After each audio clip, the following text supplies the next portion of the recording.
Bahar çiçeğidir arzu dileyim. Bahar çiçeğidir arzu dileyim. Kaş arzu dileyim olaydım ana.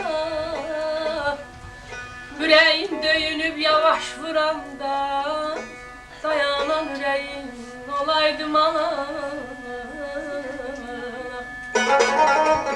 Ay mənə layla dedin 5 ay 5'ide, çeynində gəzdirdin evdə yeşidə, gecəni yatmayıb durdun keşidə. Ay mənim qaydıma qalanıma, qız gəlin həyanı anadan alır,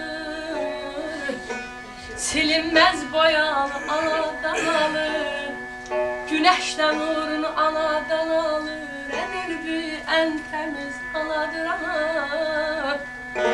Ay ağlayanda min dəfə can deyerdin, yıkılanda dizlerine döyerdin.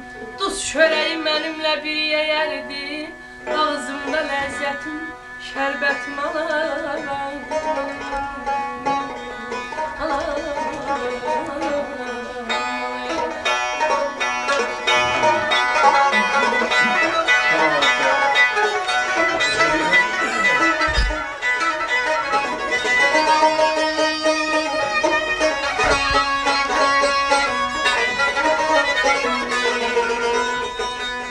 Çiçeğidir arzu dileyim.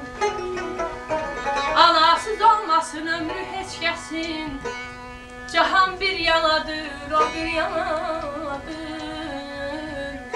Evlada verilen bütün medallar ana sinəsindən asılmalıdır. Əziyəm görəsən ay bu evin, bu xanımı aləmdə birdən əsən. İlahiden arzum budur, bir cüt balanın toyun görəsən. Çox sağ ol.